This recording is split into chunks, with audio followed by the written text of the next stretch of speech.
Assalamualaikum warahmatullahi wabarakatuh. Perkenalkan, nama saya Narendra Vega Zafa Algoni dengan nomor NIM 080404052302. Saya di sini saya akan mempresentasikan tugas UAS yaitu mempresentasikan proposal bisnis. Proposal bisnis yang saya buat yaitu proposal bisnis tentang SPBU di Jalan Bulak Rukem, Kelurahan Wonokusumo, Kecamatan Semampir. Untuk ringkasan eksekutifnya, SPBU yang akan dibangun di Jalan Bulak Rukem, Kelurahan Wonokusumo, Kecamatan Semampir, ini bertujuan untuk memenuhi kebutuhan bahan bakar untuk masyarakat umum dengan lokasi yang strategis di pinggir jalan raya utama dan belum adanya pesaing langsung di sekitar lokasi. SPBU ini diharapkan menjadi pusat kebutuhan bahan bakar harian. SPBU ini tidak hanya menyediakan SPBU saja, melainkan ada ATM, minimarket, dan tempat makan cepat saji yang dapat menawarkan berbagai kebutuhan masyarakat, seperti mau transaksi uang, makanan, minuman, dan produk-produk lainnya. Sasaran utama adalah masyarakat umum yang dapat mengakses SPBU ini dengan mudah. Proyek ini diharapkan dapat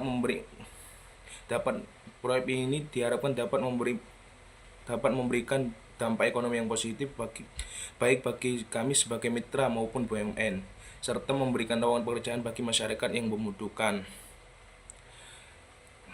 Lanjut ke pendahuluan.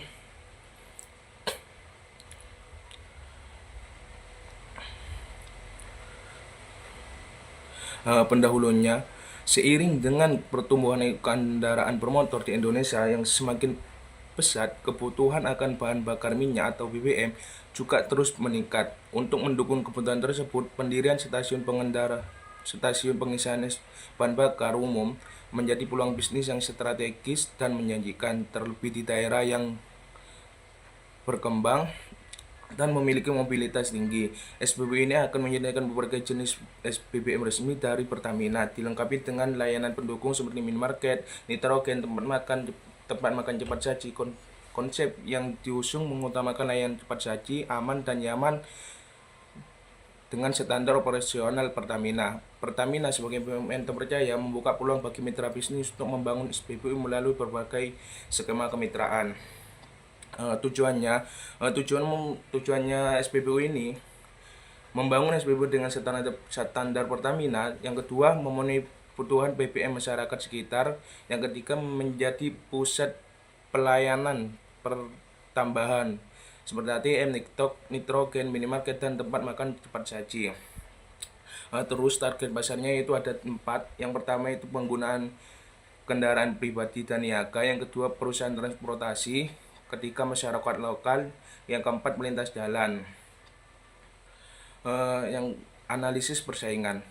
Untuk saat ini di sekitar lokasi belum ada pesaing langsung yang menyediakan SPBU. Hal ini menciptakan peluang pasar yang besar dan minim persaingan. Sebagai satu-satunya SPBU di area tersebut, kami akan mampu menarik perhatian pelanggan dari kalangan masyarakat luas yang melewati jalan raya utama. Peluang pasarnya yaitu yang pertama, pertumbuhan kendaraan.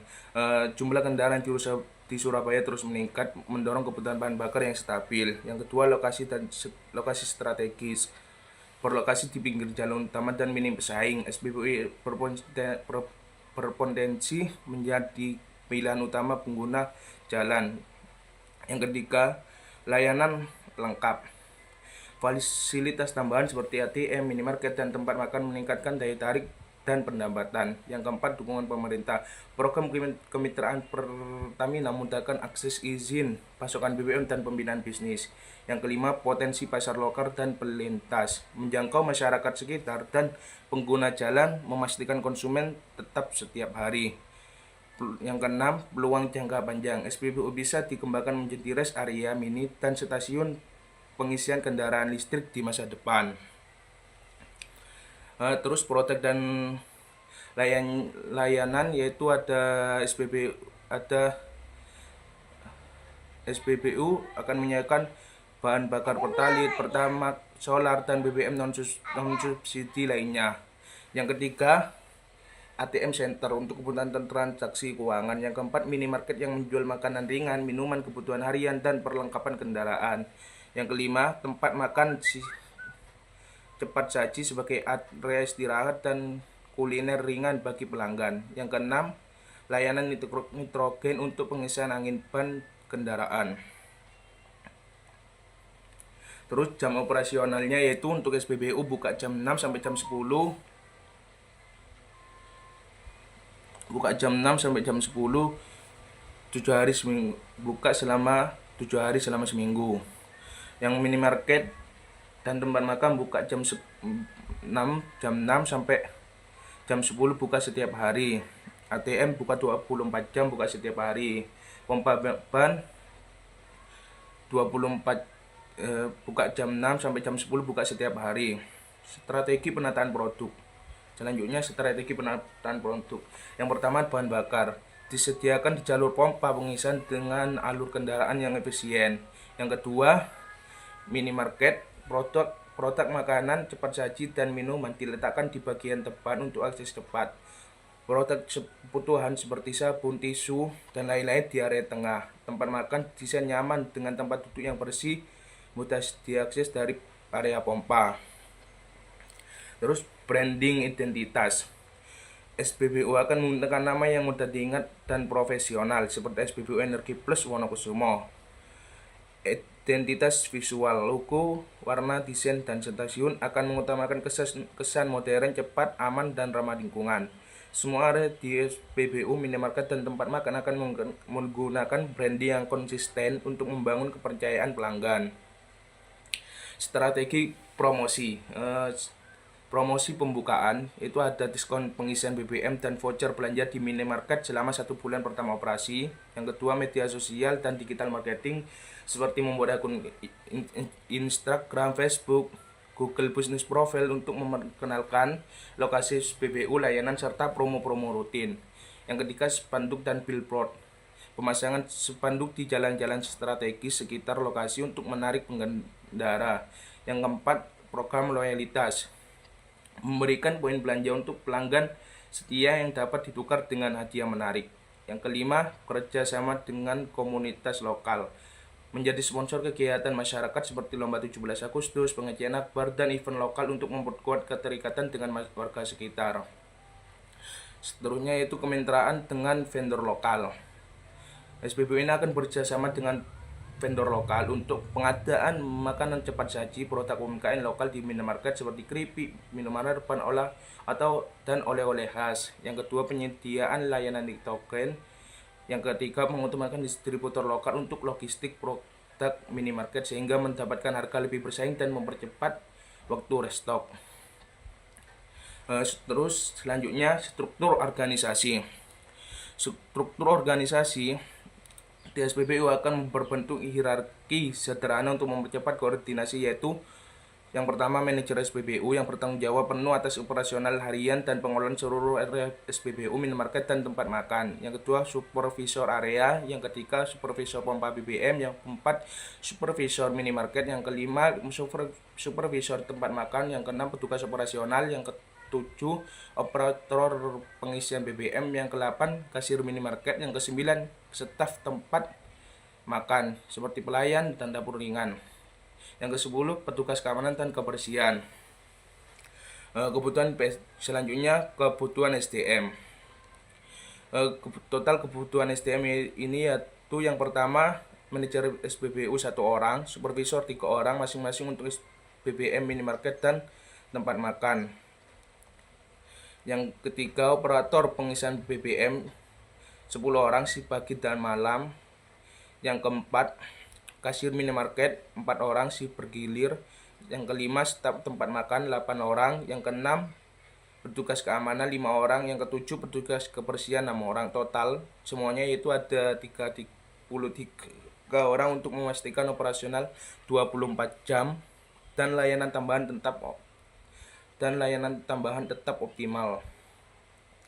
Terus yang selanjutnya, rencana keuangan. Yang pertama, estimasi biaya awal, yaitu renovasi dan desain interior minimarket, biaya untuk merenovasi ruangan, pemasangan rak, dan penyediaan peralatan seperti lemari, pendingin, etalase, dan kasir.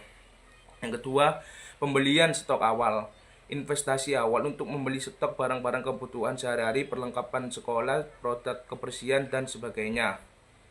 Yang ketiga, biaya perizinan dan administrasi. Biaya ini untuk mengurus izin usaha dan administrasi legal lainnya. Yang keempat, fasilitas penunjang seperti pembelian peralatan pendukung seperti komputer kasir, printer stroke, dan alat-alat kebersihan untuk menjaga area minimarket tetap teratur dan rapi.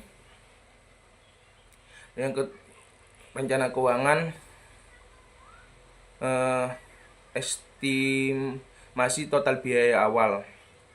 Yang pertama, pembangunan SPBU termasuk fisik, pompa, kanopi, dan lain-lain, yaitu habis 2.500.000.000 berkaitan umum pembangunan SPBU skala kecil.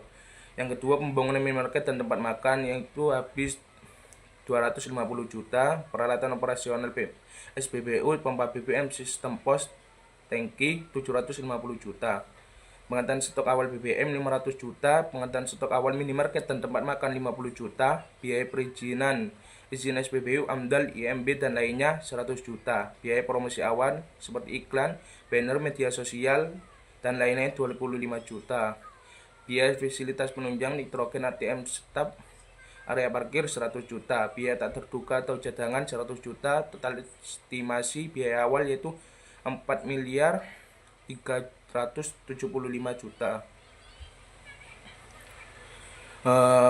Proyeksi pendapatannya yaitu asumsi penjualan BBM, rata-rata penjualan 8.000 liter BBM per hari, harga jual rata-rata 13.000 per liter. Total penjualan BBM per hari 8.000 liter dikali 13.000 sama dengan 104 juta. Asumsi penjualan minimarket dan tempat makan, pendapatan harian 5 juta. Total pendapatan harian SPBU minimarket yaitu 109 juta. Estimasi pendapatan bulanan 109 juta dikali 90 hari yaitu 3.270 juta. Rencana keuangan, estimasi pengeluaran operasional bulanan. Yang pertama, biaya pembelian BBM ke Pertamina 80% dari harga jual 2.616 juta. Gaji karyawan 33 orang dikali 3.099 juta. Yang ketiga, listrik, air, dan pemeliharaan 15 juta, biaya restocking minimarket dan tempat makan 30 juta, biaya promosi rutin dan media sosial 5 juta, lain-lain seperti kebersihan, keamanan, perawatan mesin 10 juta. Total pengeluaran operasional bulanan 2.775 juta. Perkiraan laba bersih bulanan, pendapatan bulanan dikurangi pengeluaran bulanan sama dengan 3.270 juta dikurangi 2.775 juta, sisa 495 juta. Jadi BEP atau modal yang akan balik itu sekitaran modal awal 4.375 juta dibagi laba bersih bulanan 495 juta. Jadi sekitaran modal yang akan balik yaitu dalam waktu kurang lebih 9 bulan operasional. Terus analisis resiko. Yang pertama, fluktuasi harga BBM. Harga BBM dapat berubah karena kebijakan pemerintah atau harga minyak dunia yang bisa mempengaruhi margin keuntungan. Persaingan baru, munculnya SPBU lain di area sekitar bisa menurunkan volume penjualan. Yang ketiga, penurunan jumlah kendaraan, adanya perubahan tren seperti kendaraan listrik atau ekonomi makro yang lesu bisa menurunkan permintaan BBM. Yang keempat, gangguan operasional. Kerusakan alat pompa BBM atau sistem pembayar dapat menyebabkan gangguan layanan. Yang kelima, kecelakaan dan keamanan. Risiko kebakaran, kebocoran bahan bakar atau tindak kriminal bisa membahayakan keselamatan SPBU. Yang keenam, regulasi dan perizinan. Perubahan kebijakan pemerintah atau aturan lingkungan itu bisa berdampak pada operasional SPBU. Yang ketujuh, kepuasan pelanggan. Pelayanan yang buruk atau fasilitas yang tidak memadai bisa membuat pelanggan beralih ke kompetitor. Selanjutnya, strategi mitigasi. Manajemen manajemen harga dan yang pertama manajemen harga dan margin, mengoptimalkan diversifikasi pendapatan seperti minimarket, tempat makan, layanan tergen, dan menyesuaikan harga jual produk non BBM untuk menjaga margin keseluruhan. Diferensiasi layanan, menjaga kualitas layanan, memberikan fasilitas tambahan seperti toilet bersih, ruang tunggu nyaman agar lebih unggul dibanding pesaing. Inovasi produk, menyiapkan layanan tambahan seperti stasiun pengisian kendaraan listrik untuk adaptasi masa depan. Yang keempat, pemeliharaan berkala, menjadwalkan perawatan rutin mesin pompa, sistem kasir, dan seluruh fasilitas SPBU untuk menghindari downtime. Yang kelima, penerapan SOP keamanan, pelatihan keselamatan kerja untuk semua staf, dan menyediakan alat pemadam kebakaran, CCTV, dan prosedur evakuasi. Yang keenam, manajemen kepatuhan, aktif mengikuti pembaruan regulasi dari pemerintah dan menjalin hubungan baik dengan instansi terkait seperti Pertamina, Dinas Lingkungan Hidup, dan lain-lain. Yang ketujuh, pelatihan dan monitoring SDM seperti memberikan pelatihan rutin tentang pelayanan pelanggan dan menyediakan program reward untuk karyawan berprestasi agar layanan tetap prima. Selanjutnya yaitu kesimpulan, bisnis BBU di lokasi strategis ini memiliki peluang besar namun tetap menghadapi risiko internal dan eksternal yang perlu dikelola. Dengan menerapkan strategi mitigasi perlu diversifikasi pendapatan, perawatan fasilitas, penerapan standar keamanan, inovasi layanan, dan pembinaan SDM. Risiko-risiko tersebut dapat dikendalikan dengan pengelolaan yang baik. SPBU ini dapat beroperasi secara berkelanjutan, aman dan menguntungkan sekaligus memberikan manfaat ekonomi bagi lingkungan sekitar. Baik, cukup segitu proposal bisnis yang saya buat. Untuk kurang lebihnya mohon maaf. Assalamualaikum warahmatullahi wabarakatuh.